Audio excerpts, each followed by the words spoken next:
What's up, guys? Nice to see you again. Jax here. So, I've been gone for a while, and I appreciate you guys for being patient with me. But I was doing stuff for work, and I was gone for about 10 months. So, yeah, I'm back, and I'm trying to give you guys at least one video a week. Might up it depending on what the work's looking like and me being a fucking chud and not fucking want to do anything. So at least wanted to push this out. It's probably going to be like a one-take video, so it might be long. So at least, you know, you can skip ahead if you want or stay and watch the whole video. But it's kind of like a philosophy of mine, practicality. So let's start off with being a fucking good dude. Like being able to help the people to your left and right, no matter who they are. I think that's where you should be. And then also being a fit guy. You should be able to do a 3-mile run and not fucking die. And you should be able to lift 225 on your bench, your squat, and your deadlift. That's what you should be doing. That should be your baseline. If you want to go further than that, awesome. That's amazing. But that should be your baseline as a grown-ass man, right? Especially if you're a husband and a father on top of that. You should want to do that even more than what you're doing now. So fitness is a big thing, and you should really be striving to do that. Drinking water, eating right. You know, you can be a fat chud every now and then, cheat meal, whatever. But really look out for your health, because you want to be there for as long as the people that care about you and love you is going to be on this earth as well. So we're going to go into kind of the baseline, right, of what you really need as a prepared civilian. And that would be carrying a gun, right? So that is a baseline. If you're carrying a gun and you just have the gun as a piece to kind of de-escalate a situation, I understand that. But that's not where it stops. You might have to escalate a situation and actually put that person down. The person who wants to do wrong to the ones who want to live a good and peaceful life. You might have to put them down. And you should be practicing to do so. So like dry firing twice a week for 10 to 15 minutes a day. And then shooting 100 rounds a week every 2 weeks. But if you want to do dry fire more than that, that's good. But that is pretty much a good baseline to start at, right? You should be doing that. If you're not doing that, you're fucked up. And you should know that you're fucked up because you're being fucking lazy. But besides all that philosophical bullshit, you start out with a good handgun, right? And a way to carry it. So right here, I've got a Glock 19 and a TXC holster. I'll get into this part in a little bit. But this is what I carry. If you guys want details about the build and what I specifically carry, I will let you guys know in the comments, or you can message me on Instagram or anything like that. And I'll go into details. But you should be able to carry a gun and an effective way of carrying it. So this piece, I've seen myself wearing more drawstring pants and shorts and stuff like that because, you know, fat fucking chud, and I'm lazy and I don't want to fucking do it. So I carry this, and it does the job very well. Can get effective draws on it as long as I'm actually practicing and dry firing. But I actually go out and I shoot and I dry fire. I dry fire at least 4 times a week for 10 to 15 minutes, maybe 30 minutes if I'm getting real fucking spicy, right? Transition drills, all this other stuff from like target to target, not just one target. This is really what you need in a baseline, right? You can carry a way to carry a gun. This one has a light on it. And possibly a extra mag, which I typically do carry an extra mag, a 20 rounder. This is the 15 rounder, so I'll carry a canted 20 rounder right next to it in case shit gets fucking gangster. That's where your baseline really is. And that's what you should kind of be carrying if you're a prepared citizen. Carry whatever gun you want. Doesn't matter. As long as you fucking train with it, you can carry a fucking Desert Eagle. As long as you can effectively put a fucking target down without endangering another person, do it, man. Do whatever makes you happy. The next thing would be able to stop bleeding, right? You know, they got the shoot, move, communicate, that baseline, right? Is being able to stop bleeding in someone. Like I also carry a Snake Tap Systems ETQ. I've got the Gen 1. I need to upgrade to the Gen 2 because it came out. But it's awesome. It's tiny. It's very compact. You can carry it very well. But in my truck, I also carry this under my back seat. This is a fanny sack. It's from Spiritus. They don't know who the fuck I am. I bought this years ago. It's awesome. It does the job. In it, I have their medical sled, right? So I can pull this out. Oh, the rope just came off, but because I fucking suck and didn't tie it on. Obviously, I've got a tourniquet on there as well. But if you open it up, you've got stuff to really stop a bleed. You can stop junctional bleeds. You can stop chest. You can cover chest wounds with the chest seals. You got gloves. You've got compressed gauze. You've got compression bandages. I've also got a tampon in here for my wife if we're out and about and something happens. It's Shark Week and she needs to stop the bleeding. I can stop the bleeding for her too. But this is really in like a... Typically, situations might not lead to this, but in a mass shooting situation, you might want something like this to be able to stop the bleeding on multiple people and be able to triage them properly. Because you never know when you might need something like this, and just being able to carry a tourniquet is good, but sometimes it's not enough, and there may be a life that you could have saved if you had something like this, or something else. Maybe you just carry gauze in your pocket, compressed gauze, because they're really small.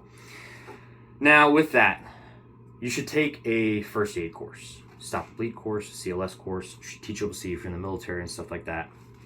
But you should be able to put bullets in people and also stop bleeding, right? So even if you do harm this person, right, that is harming others, you should try to stop the bleeding, right? There's legal complications in going into that, but you should probably at least try to stop the bleeding. And obviously, if they're more combative, fucking dump a couple more rounds in them and just make sure they're fucking dead. You know, if they want to continue to do harm to others, fuck it, bro. You ceased to breathe. That's your fault, man. I'm sorry. That's your fucking problem. But if you're someone who cares about life, you should have something like this to stop the bleeding, because there could be legal complications and stuff like that. And you might want to save another person after you subdued a perp, a fucking target, whatever, for saving that person's life that someone did damage to, right? So that's kind of a little bit too, right? And then you've got to be able to communicate with your family, right? Let them know, like, hey, this is what you should be doing if something like this happens. Hey, go do this X, Y, and Z, or stay hunkered down until you can put that person down. The guy who wants to render harm to your family and other people that are just trying to live their day life. And if someone does that, they're a fucking piece of shit and they should be put in the ground. But that's where the line starts, right? You don't need anything fancy. You don't need a fancy gun. You just need fucking training, rounds, and medical, right? Now, if you want to go step up, you want to start doing competition. Competition is awesome. You should compete. I'm starting to get into competing. I'll eventually have footage of doing that whenever I do start, but right now I'm just dry firing in my living room and dropping mags on my ground and scaring my cats and dogs. So, a belt. Now, before I get into that, you don't need a plate carrier. You don't need a helmet. You don't need night vision. Is it nice to have? Absolutely. But 9 times out of 10, you're probably going to be operating off of what you have in your body at that time. So whether it be a tourniquet or you got some gauze in your pockets, but you're going to have a gun, maybe an extra mag, maybe a flashlight. That's what you're going to be using to stop a active shooter situation. You're not going to be getting fully kitted up like fucking Obi-Wan Nairobi, you know. Fucking Christian Craighead, super awesome guy. Never talked to him, but I've heard he's awesome and he sounds like a cool guy.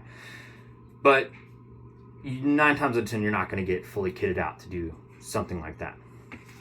So if you want to compete, you want to practice more, and maybe shit gets really fucking gangster and you have to break this out, you want to be able to practice with it. So I run a Pharaoh. This is a bison belt, or they call it the redacted belt now because the Bora belt came out. But I've had this for years. It's awesome. I've had it for 3 years. So I run 2 canted Glock mags. I run a horizontal AR mag. I also run a tourniquet, another mag, and then kind of like an admin pouch. So like you can put like note-taking gear and stuff like that in there. Going around, I've got a dump pouch. Before we leave this area, I also have a helo retention lanyard because I do wear this when I work. And if you want to get someone off the X really fast while maintaining a gun in the fight, you can hook this into their plate carrier and just drag them. I'm 195 pounds, and I've drug pretty much a 230 pound guy like he was a rag doll across the ground.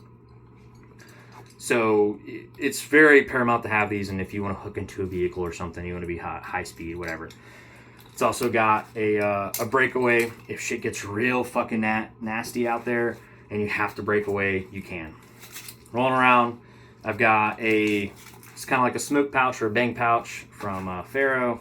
And then I've got a frag pouch because in my work I do carry frags whenever we do have them. And then I've got my Glock 34. This is what I'll be competing with, aim point acro. I love the mailbox, it's awesome. Legacy of the Glock 34 will remain forever. In that, it's in a T-Rex Arms, pretty sure it's a Ragnarok, and I've had it for probably 5 years, same time, the amount of time I've had my Gen 5, 19. It's awesome. I got this while Lucas was still there.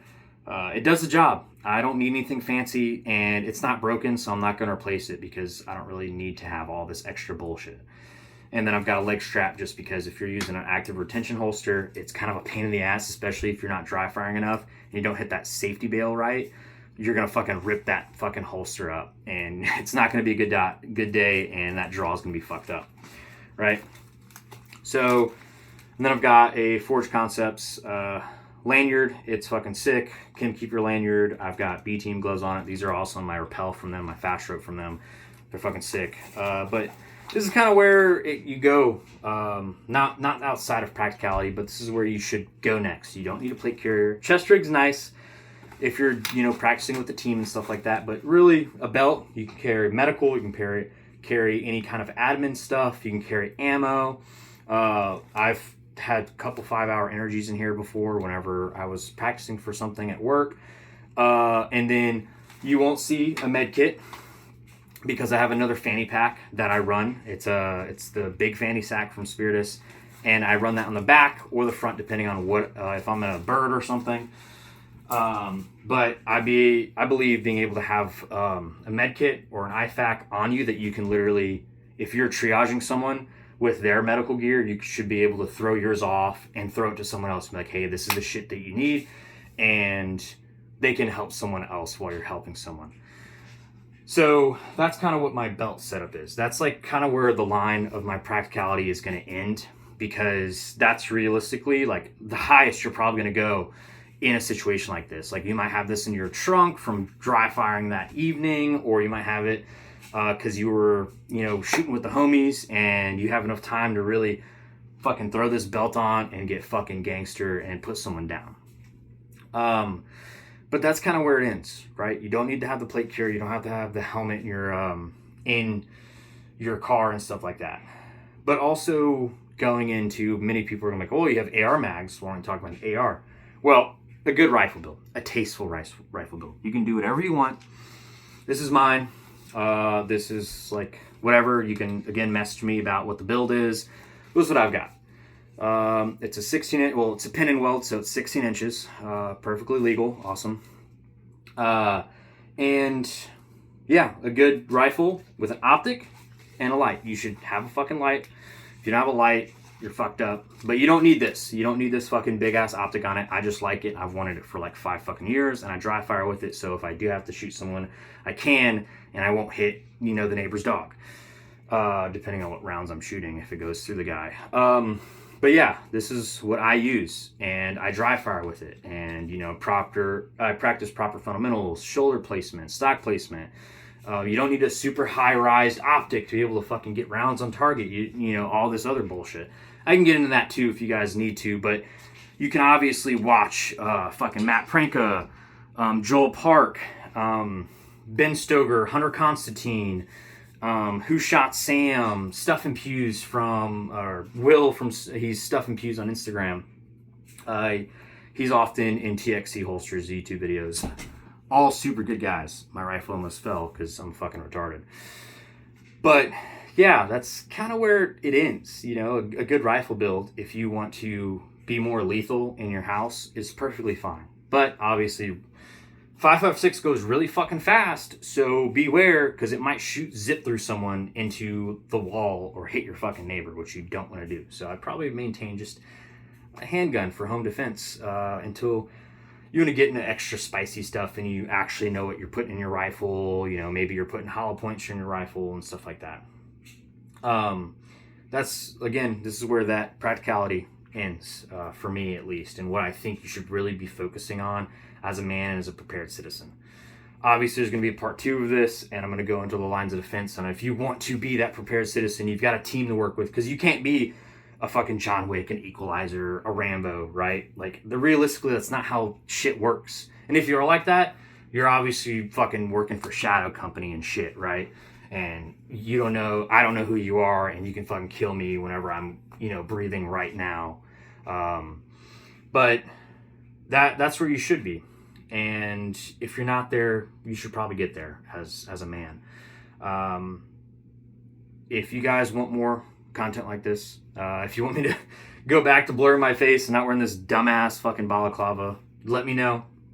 This is kind of gonna be like a one-take video. So I will edit the next one. I know this one's kind of ugly, but I at least just wanted to put something out for you guys.